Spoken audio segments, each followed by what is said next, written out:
전체적으로 이제 보여주는 요 그림이, 이 청춘 스타가 보여주는 그림이 저 괜찮을 것 같은데, 오히려 방과후 설렘이 초반에 이런 식으로 뭔가 참가자들의 시선을 많이 보여줄 것처럼 하다가 본방에서는 전혀 그런 그림이 없었는데, 제가 기대하던 그림의 느낌은 나오는 것 같아요, 방송에.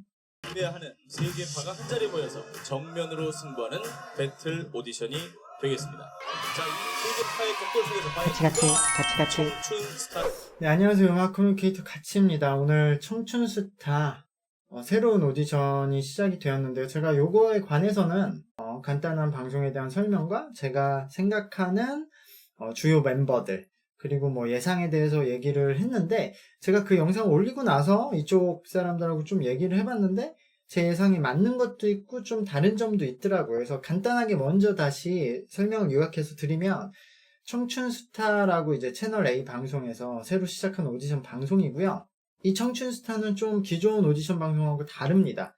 뭐냐면은 지금 케이팝을 좀 이끌어가는 세계의 축이라고 생각하는 싱어송라이터, 그리고 보컬들, 그리고 아이돌, 이 세 개를 경쟁을 시키는 시스템이에요. 그래서 이 각자 라인의 지원자를 따로 받아서 일단은 분류를 하고, 그 안에서 경쟁도 하고, 그 안에서 팀도 결성을 하고, 그 이후에는 이 세 팀들이 또 따로 대결을 하기도 하고, 어느 라운드에서는 세 팀들이 각자 또 하나의 유닛을 결성해서 화합을 하기도 하고, 그러면서 대결을 해서 최종 어느 한 사람이 우승을 하냐, 그러니까 우승을 하는 한 사람도 보는 거고, 이 세 가지 라인 중에 어느 라인에서 우승자가 나오고 최고인가를 가르는 방송입니다. 근데 이게 단순한 오디션 형식이 아니라, 이 오디션의 제작자가 하트 시그널이라는 이제 히트한 연애 방송 제작자들인데요. 그래서 일마 그냥 오디션을 붙이는 게 목적이 아니라, 이 멤버들이 오디션을 하면서 그 중간중간 그 모습들을 보여주면서 이 보컬들, 싱어송라이터들, 그리고 아이돌들이 어떻게 이런 무대를 준비하고 있나, 이 사람들이 어떤 생각을 가지고 어떤 환경에 있나, 그리고 이렇게 오디션 방송을 통해서 어떤 모습을 그려나가고 있나, 어떻게 보면 어떤 모습으로 성장을 해나가서 마지막에 한 명이 뽑히는가, 이런 성장형 스토리를 보여주는데 줄을 맞출 거라고 하더라고요. 제가 또 이 성장형 시스템의 전문가 아니겠습니까? 일본 성장형 아이돌에. 그래서 제가 항상 생각하는 건데, 한국에서 계속 성장형 아이돌에, 그리고 성장형 시스템에 관심을 보이는 이유는 저는 알고 있어요. 예전에 뭐 아이돌 학교부터. 근데 또 한국에서 이런 성장형 시스템이 잘 안 되는 이유도 알고 있는데, 그것은 오늘 1화를 보고 나서 한번 얘기를 해보도록 하고요. 제가 프리뷰 때 혹시 이거 하트 시그널처럼 이런 방송을 보면서 저 심사위원들은 그냥 테이블에서 막 이렇게 토크를 하는 형식으로 해도 재밌겠다라고 말씀을 드렸었는데, 좀 그런 형식으로 갈 것 같은 모습은 보여요. 이게 현장에서 관객들을 불러서 현장 관객분들이 이제 표를 행사를 하시고, 저 심사위원분들이란 분들이 어떻게 보면 심사위원이 아니라 저분들도 그냥 한 표를 행사하는 평가단 중에 한 명인데, 대신 이런 여러 분야에서 음악을 했던 사람으로서 저 화면을 보면서 하트 시그널처럼 이런저런 조언도 해주고 상황 설명도 해주고, 이런 형식으로 이끌어갈 것 같아요. 그래서 진짜로 제가 그때 프리뷰 때 관찰형 오디션이 돼도 재밌을 것 같다, 하트 시그널 제작진이니까. 근데 실제로 뭐 그런 모습으로 나갈 것 같아요. 그리고 제가 프리뷰 때 108명의 참가자 전원 자기소개를 제가 보고, 그때 제가 이렇게 말씀을 드렸어요. 108명이나 모았을 필요가 있을까? 왜냐면 너무 실력 편차가 너무 컸거든요. 못하는 사람들이 너무 많았어요. 잘하는 사람도 있지만. 그래서 좀 줄여서 했으면 좋지 않을까라고 생각을 했는데, 들어보니까 이게 성장을 하는데 초점을 맞추고 있기 때문에 뭐 잘하는 사람들도 있지만 못하는 사람도 상관없이 굉장히 다양한 참가자들을 구성하려고 했다고 하더라고요. 그래서 일단은 지금 예선에서는 많은 사람들을 모아서 보여주고 이제 선택을 받게 하는 그런 시스템. 그래서 지금 이번에 108명은 예선이고, 1화 때 현장평가단의 투표를 통해서 이제 본선에 진출하는 형식이 될 텐데, 아마 여기서는 많이 떨어지겠죠. 진짜 보컬파인데 노래를 못하는 분들도 많고 아이돌파인데 이게 뭐 춤도 못 추고 왜 나왔는지 모르겠는 사람들이 있는데 제작진들은 이것을 성장을 이끌어내기 위해서 그런 다양한 실력, 다양한 스타일을 일단 예선에 넣은 것 같은데 지금 보시는 분들은 그걸 이해 못할 거예요. 그냥 못하면 투표하지 않을 가능성이 높아서 어떻게 될지 모르겠으나 현장에서 최대한 뭔가 하나라도 마음에 들면 투표를 하게끔 뭐 유도는 한 것 같아요. 일단은 방송 보면서 얘기는 해보도록 하겠습니다. 첫 번째 참가자를 만나보겠습니다.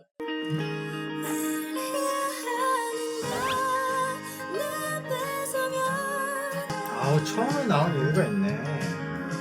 오, 생각보다 오 와.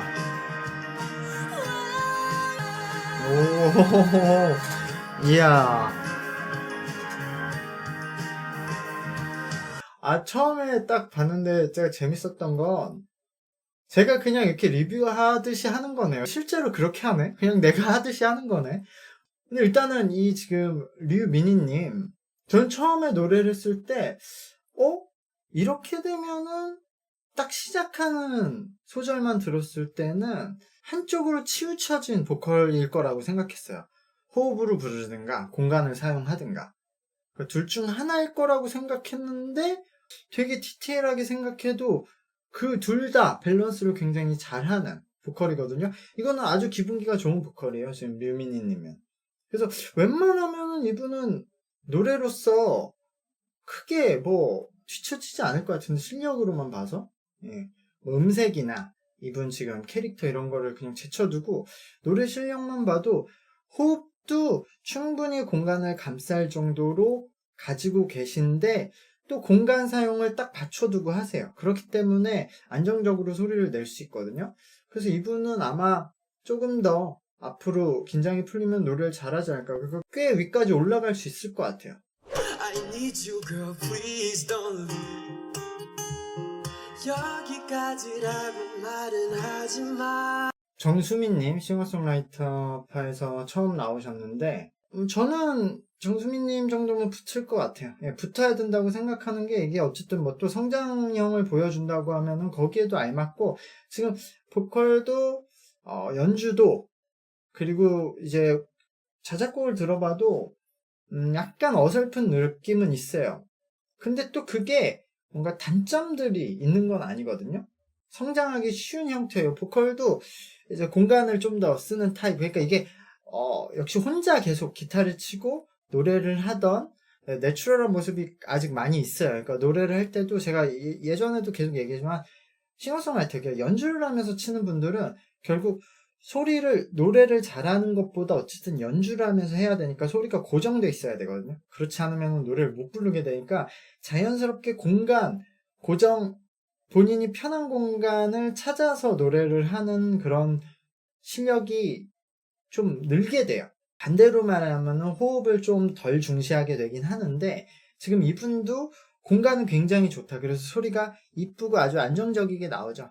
근데 거기에 이제 호흡이 좀 적은 것 뿐이기 때문에 이것은 그냥 이대로 그냥 불러도 되고 꼭 호흡을 많이 넣을 필요도 없고 호흡은 여기에 그냥 넣으면 되는 거거든요. 이미 공간을 본인이 활용하고 있으니까. 보컬로서도 나쁘지 않고 지금 기타를 칠 때 너무 힘으로 치긴 해요.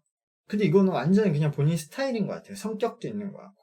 본인이 어렸을 때부터 음악을 할 때 저런 식으로 피킹하는 걸 좀 좋아하는 것 같은데 그것도 더 다양한 그 연주를 해보고 하면은 충분히 좋아질 수 있고 그렇다고 뭐 연주 실력이 안 좋거나 나쁜 버릇이 있는 편은 아니거든요 또. 그리고 자작곡도 들어보면 그냥 딱 이렇게 거의 이제 기타를 치면서 곡을 만드는 초반 분들이 만드는 이제 형식으로 나오고 있거든요. 근데 그것도 그냥 뭐 엄청 그냥 뻔한 느낌도 아니고 적당히 본인의 스타일도 가지고 있으면서 무난한 그런 스타일이어서 종신이 아마 붙었겠죠. 처음에 보여준 분이니까 이 정도 했으면. 모르겠어 이 감정이 뭔지 노래 잘하네. 여기도 꿈속인 건지 You are the cause of my euphoria. 네, 아이돌파에서는 정성윤님이 처음 나왔네요. 어쨌든 정성윤님도 뭐 얘기하자면 많은 얘기를 할 수 있지만 이거는 뭐 올라가야 될 것 같다. 역시 처음에 나오는 분들은 좀 확실한 카드들이 나오는 것 같아요. 지금 밸런스 조절 잘했어요. 왜냐하면 이거를 우리가 생각해 봐야 될 지점이 이 노래를 지금 혼자서 끌고 가야 되거든요. 춤도 춰야 되고 노래도 혼자서 불러야 되니까 엄청 힘든 상황인 거예요. 오디션에 나온 상황도 그렇지만 일단 처음부터 끝까지 춤추면서 노래를 또 다 해야 된다는 게 굉장히 힘든 상황인데 그거를 밸런스 조절을 잘했어요. 일단은 기본적으로 처음부터 끝까지 노래는 해야 되기 때문에 노래에 중점을 두고 노래를 부를 때는 안무를 약간 죽이긴 했어요. 안무를 정확히 다 펼치진 않고 소리에 집중을 했고 이분도 지금 노래를 부를 때 춤추면서 소리가 흔들리지 않도록 공간을 굉장히 잘 쓰고 있거든요. 그래서 공간에 딱 받쳐두고 소리를 냈기 때문에 노래가 안정적으로 됐다. 그래서 그게 1차적인 전략적으로 굉장히 잘 됐다. 안무를 좀 다소 포기하는 한이 있어도 음악에 초점을 맞춘 걸 잘했다고 생각해요. 그리고 나서 이제 안무는 중간에 댄스 브레이크 시간에 조금 더 적극적으로 쳤고 뭐 그런 부분에서 전체적으로 안무에 대해서는 조금 얘기할 부분도 있겠지만 아니 이걸 혼자 다 이끌고 가야 됐기 때문에 이 정도면 충분히 이제 붙어야 되고 실력적으로 좋은 멤버다라고 생각이 듭니다. 방준원님 딱 첫 소절 들을 때부터 이무진님 생각이 났는데 거의 비슷하게 부르네요. 비브라토의 방향도 그렇고 그냥 창법적으로는 이무진님은 거의 비슷하고 실력도 되게 좋아서 뭐 붙으실 것 같아요. 와, 이 리듬 뭐야? 오.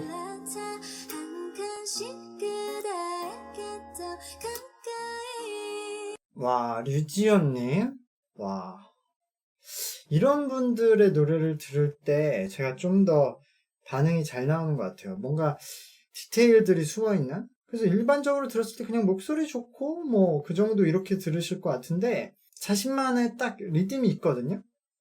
그게 그냥 어느 정도 그런 리듬은 악기를 하시는 분들이 생기기 마련인데 그것을 이제 잘 들으면은 그게 어느 정도까지 발전이 돼 있느냐. 일반적으로 생기는 리듬감 그리고 나서 완전 자신의 거. 근데 그것도 되게 사소한 차이거든요. 이게 뭐 엄청나게 뭐 리듬감이란 게 폭이 크지 않을까. 근데 이분은 어느 정도 자신의 것을 가지고 있는 리듬감이어서 그냥 노래를 천천히 늘린 게 아니라 그 늘린 속에서 리듬감을 가지고 있고 그 노래가 이렇게 마디를 끊고 들어가는 부분도 자신의 것이 있거든요. 그래서 그 부분에서 이미 저는 처음에 듣자마자 이거는 뭐 라고 생각을 했고 자작곡은 어떻게 보면은 되게 많은 스타일의 노래긴 한데 지금 연주나 진행 방식이 근데 가사의 강점이 있어서 그리고 또 이분이 노래도 굉장히 밸런스가 좋고 베이스가 있는 편이에요. 잘하는 편이에요. 그래서 굉장히 좋게 들었어요. 역시 제가 이제 청춘스타를 보면서 프리뷰 할 때 싱어송라이터 분들이 가장 볼만한 라인이 될 거다, 강점이 있을 거다라고 말을 했는데 이렇게 자작곡들을 하니까 다른 뭐 보컬이나 아이돌에 비해서 얻는 게 더 많을 것 같아요. 싱어송라이터 분들은 그냥 한 번 나와서 탈락을 해도 어쨌든 본인 곡을 가지고 있으니까 그것만 홍보해도 되잖아요. 그래서 역시 타깃은 주로 20, 30대 싱어게인 같은 걸 좋아했던 슈퍼밴드를 좋아했던 분들 중에서 20대부터 뭐 30, 40대 이쪽이 되지 않을까라고 예상을 해봅니다. 아유, 완성이 돼 있네, 노래가 이미. 이분. 지금 이분이 노래가 굉장히 딱 소리가 단단하면서도 부드러운 이유가 타고난 공간도 좋은데 그것을 이미 본인이 꽤 많이 개발을 다 했어요. 거의 끝까지 개발을 해서 컨트롤할 수 있는 여유가 생기니까 공간을 꽉 채우면 더 단단한 소리는 날 거예요. 근데 이런 부드러움은 없어지는데 본인이 어디까지 채우면은 부드러운 소리까지 날 수 있는지도 알고 있어. 그래서 꽉 채우지 않고 그걸 살짝만 덜 채우고 충분히 이런 부드러움과 강함을 같이 낼 수 있는 비율을 맞춰서 딱 채우고 있어요, 항상. 그걸 계속 고기까지만 채우면서 발산하기 힘든데 필요할 때는 강하게 내고 전반적으로는 부드럽게 내고 그러니까 엄청 이거는 노래를 잘하는 수준인 거죠. 그런 방식 자체도 요즘에 잘 안 쓰는 방식이고 전통적으로도 많이 쓰는 방식은 아니에요. 그러니까 그런 유니크함도 있어서 굉장히 좋았어요. 요즘 이럴 때라도 말을 해. 너 말을 너무 못해. 60점.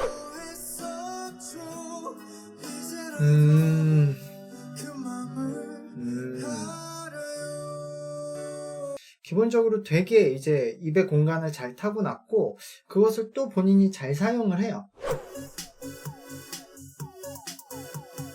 청춘스타에 뭐 제한은 없었는데 연습생 친구들은 거의 안 왔는데 유일하게 그 에벌머 그 엔터테인먼트 소속 연습생이 3명이 나왔는데 그 중에 한 명이에요, 남효주가. 그래서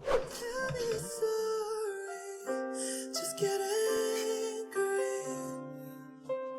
난 아프지 걸어갈 수 있도록 그때의 tricky 너를 봐.